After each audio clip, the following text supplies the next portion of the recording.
Hi, I'm Eduardo Lima. And I'm Mira Foromina. And together we are Mina Lima. And we were graphic designers on all the Harry Potter films and now the Fantastic Beasts films. It all started nearly 20 years ago with a letter. So this is typical of something that we might have to create for what we call graphic props for films, where a prop needs to help drive the story in terms of giving the character more information or about their history or about what's about to happen or what has happened. And it might seem to the audience something very simplistic like this, but of course this was such a key to what was about to happen and such a transition moment for Harry from his muggle life into his wizard life. So I think, to be honest, I probably didn't realise the significance of this as a bit of the film when we first had to think about it. And it's quite nice that everything started with a graphic prop. Yes, and it was actually the first prop that I had to do back in 2000 when I started on the Harry Potter films. But Mira, since I was not there, is this your handwriting? Yeah, this is my handwriting, and actually this tool, it's really nice to be able to work with real tools and real processes, which film does enable us to do. Obviously we have to fake a lot of things when it comes to creating work on a computer and trying to speed processes up, but something like this actually, if it's going to get a close-up on camera, then we need to see the ink lines and we need to see the difference between one letter and another if it's been done by hand. And of course we did have a little bit of information, but not that much from the books, and this is something that happens quite a lot with the props, is how much information is given from the writing and how much we then have to interpret it to try and fill out the personality of the character or the situation. Oh, that happens a lot on Daily Prophets and the magazines and even books, because we don't have enough material from the books and we have to invent hundreds and hundreds of headlines and subjects sort of populate populate the pages. No? Yeah. But Mira, with this, I think the scene when Harry gets the letter is one of the most iconic scenes from the franchise. And how did you do it? Well, actually, having just said that it was lovely to write by hand, we did take a little bit of a cheat there, because obviously, as you said, it's such a great scene because the whole family is completely invaded by this message, which is so important, turning point in the stories.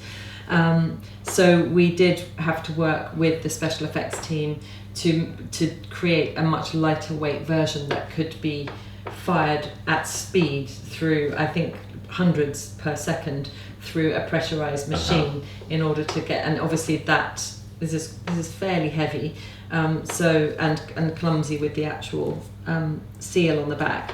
So we made very thin, lightweight versions that could replicate the original, and then when needed we would show an original one, which of course was done in green ink as McGonagall. But I'm sure you made loads. Yeah, I think I did do hundreds of actual ones, because of course every time he grabs one in his hand we need to see the real thing, and of course when he opens them to read the letter as well. That is a nice thing about filmmaking, especially the graphic props. You always have to make loads of repeats. You are not really do one single letter. You have to do.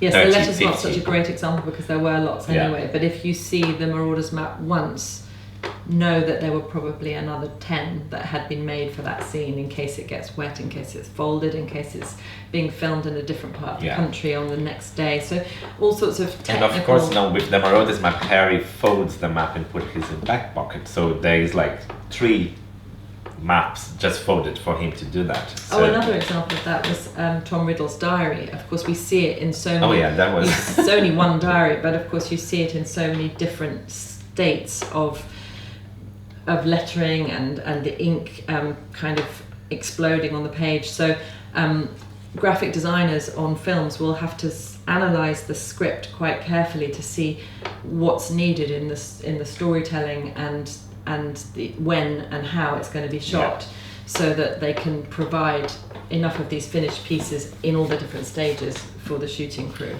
Maybe I remember there was one little funny fact about the letters and owls. Oh yes, What was well, yes, not those owls. We try and know as much as we can when we're working on a film, but of course you can't know everything, and we certainly didn't know that underneath all that fluffy hair is a very tiny head, maybe just the size of that. So if the fluff comes out to that.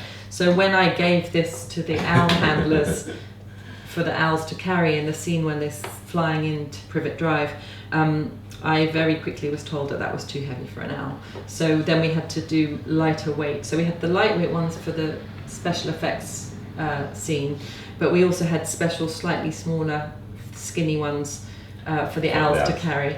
And if someone had said to me, oh, could you, on the list, could you please do special owl sizes? Our days at work on films sometimes are very normal and sometimes they're a bit bizarre. No, funny enough, yesterday I was going through the files from the first 2 Harry Potter films, and there was one folder called Hogwarts Acceptance Letter for Owls. So you learn something every day. That's the great thing, Yeah. is that you always try and do your best, and there's always something you haven't quite thought of. So, but you can. It's not impossible to adapt. So, But also, Mia, about the letter, that is like a thing that goes through all the Harry Potter, the decisions, not the artistic decisions, that why you did a letter, you made a letter that was like a letter. Why is not Well, like I mean, star shaped or?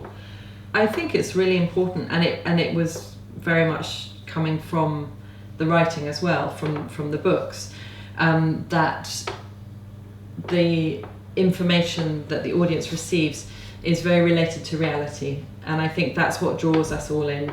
And everybody loves getting a letter, don't they? Mm-hmm. And if it's something familiar, I think familiarity and nostalgia and emotion in Harry Potter is really important, and it kind of sums up in a letter the curiosity and of course the personalization, because at last Harry, in that environment where he is not given any personality Yes. or opportunity to be an individual, suddenly is given a chance to have his own identity, and it needed to be something special that was a little bit beyond the mundane, because everything else we'd seen was mundane. So that's why. But for me, because I was not in the first film, and when I watched the film, I wanted to receive this letter, because this letter is your invitation to the Wizarding world. Without. Have you had it yet? The way we met each other is quite normal, but I like to think that you wrote a letter to Mimir, and it was delivered by a huge parrot in Brazil, and you. I mean, you I think, to be fair, I think it was McGonagall, but we do have the same initials. Exactly. Yes. So it's